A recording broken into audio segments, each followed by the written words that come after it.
In this box, there's a submarine waiting to be seen. I just have to build it first.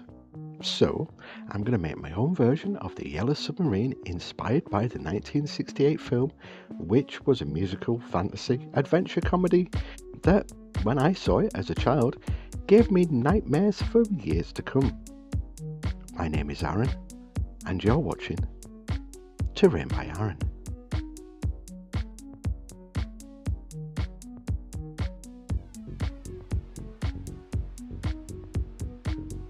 I'm starting the build with a peach container.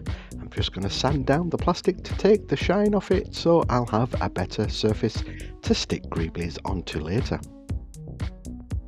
I repeat the process on this bottle, which are going to be the main body of this build. Once everything is prepped, I'll work out how both will become one.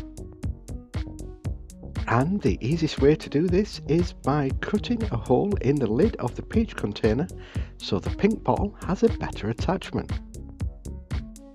If you're ever doing anything like this, do take care when using a hobby knife. The blades, when sharp, will cut fingers. I usually have two blades. One is slightly blunt so I have a better control over it and less likely to cut myself.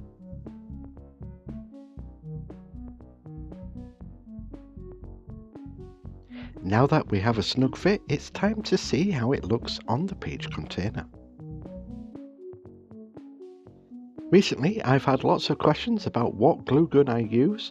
It's a very cheap one, nothing fancy, 20 watt max output, but I use low temperature glue sticks so it doesn't melt more plastic things that I use. I use a little glue around the lid for a better seal. And that is the main body of the submarine.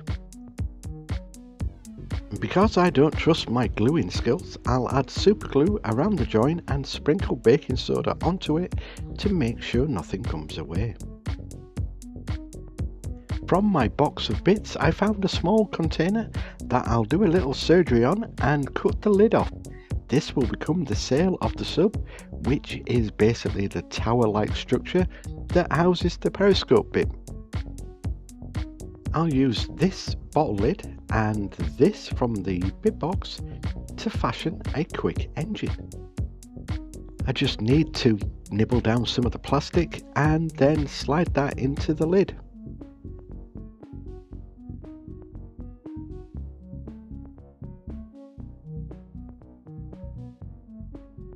Again, using more hot glue, I'll attach that to the back of the pink container. So that's the main parts of the sub done, but I want mine to look different, so it's back to the bit box. I'm thinking I want to add a little something to the sides to bulk it out more, and these small juice bottle containers will be ideal. These bottles were obviously from an abandoned project, as they're all prepped and ready to go. And I do believe these will provide the bulk I'm looking for as extra engines for the sub.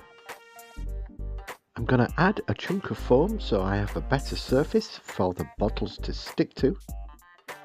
Before I do that, I need to build the engines.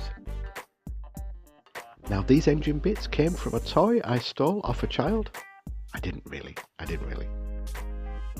And I'll add some greeblies from one of my model kits. This is from a tank model kit, which seemed to be my go-to for greebly bits. So I'm just going to quickly rustle up an easy engine exhaust. A lot of you have asked what scale I use for greeblies, and I'll stick to around the 135 scale stuff, because that's the sort of like size if I'm ever using a 135 scale figure. Remember I said my hot glue was low temperature? I'd forgotten I'd left the glue gun on, and as you can see, the glue started melting the side of the bottle. Well, that was a first for me. Normally this would have derailed me and stopped the project dead, but I've been doing this too long now to realise I can work this into the build.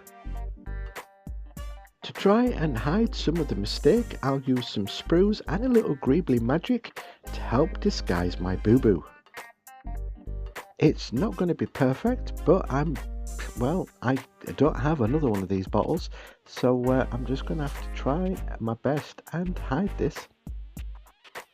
With both engines greebled up to the best I can, it's time to turn my attention back to the main build, and that means using some cardboard as a template to make some panels with. I'm making the template out of cardboard so then I can get the exact shape that I want, trace that onto some plasticard, and then stick the plasticard onto the actual bottle. I'm going to make some quick and easy rivets, but that is by punching into the plasticard with a pokey tool or screwdriver, whichever you find first, and it should make a little indentation in the plasticard, like so. Once all that's done, I then add the panels to the sub before hot gluing the engines into place. And while I do that bit, it's subscriber shout out time. Thank you for all the comments. We're building a great community here, and the names on screen are my way of thanking those who have left tips, tricks, or, well, witty comments. I reply to all, so if you want your name on screen, just leave a comment. Also, if YouTube has thrown this video into your feed and you're watching this for the first time, subscribe. It's free, but really helps the channel. Thank you.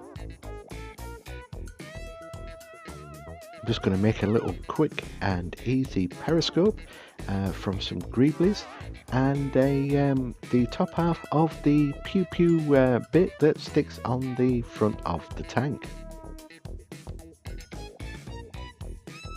I make some windows for the submarine using just the rims of tank tyres. Then I have a route around in one of the many bags that Cynical Mank, one of my subscribers, sent me ages ago, just looking for some more greeblies. And I find a couple of tyres that I'm just going to stick either side of the submarine.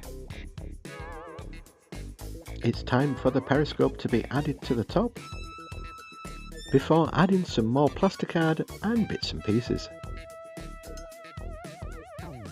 I add a second periscope, which I wasn't happy about because it changed the aesthetics and the look of the submarine, and I rectified that later in the glamour shots.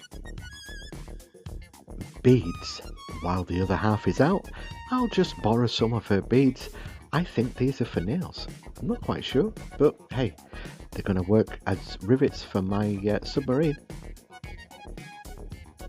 Next, I want to make a base or a diorama for my sub, just to give it a little va-va-voom, if you know what I mean. So I'm going to try this insulation foam for the first time, so this could go either way, good or bad. Never used this stuff before, but this is the UK version of XPS foam, I guess. I was gifted this by another subscriber of the channel, so yeah, I've never used it before, and well, look, let's see what happens. So it cuts like XPS foam, but it's not as dense as the blue foam that I use. But look, it's a base that will do the job.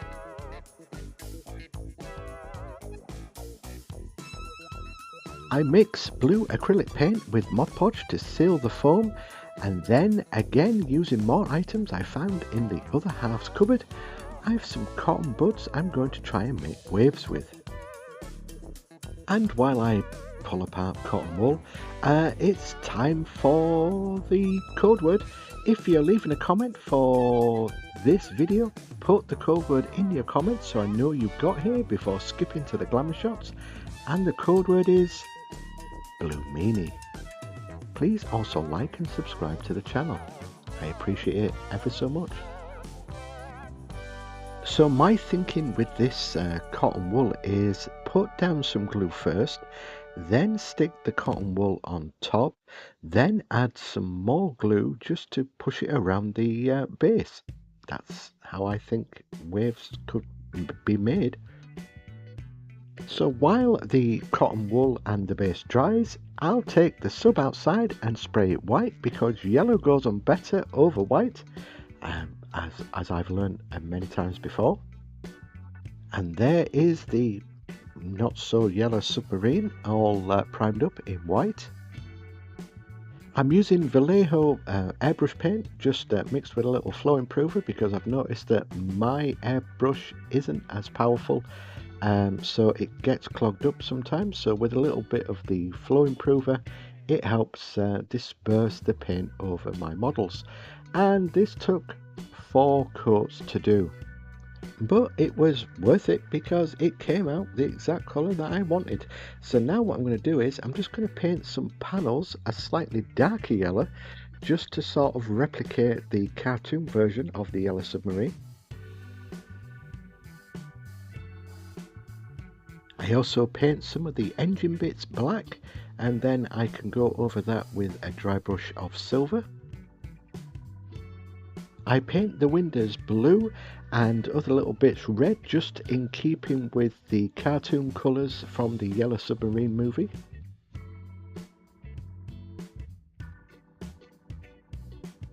Now that the cotton wool has had time to fully dry, I'm going to hit that with various couple of colours, sort of like a blue and then a green, just to try and give the base a little depth. And then again, once dry, a very light brush of white over all the raised points just to try and bring out some of the detail. I want to make my Yellow Submarine a little down and dirty, so I'm going to try a chipping effect, and using a sponge from the kitchen sink, I'm going to chop that down and try and do some chipping. I've watched a lot of videos from this gentleman whose name's on screen now. He's the sensei for chipping because he does it very well, and I will get there eventually.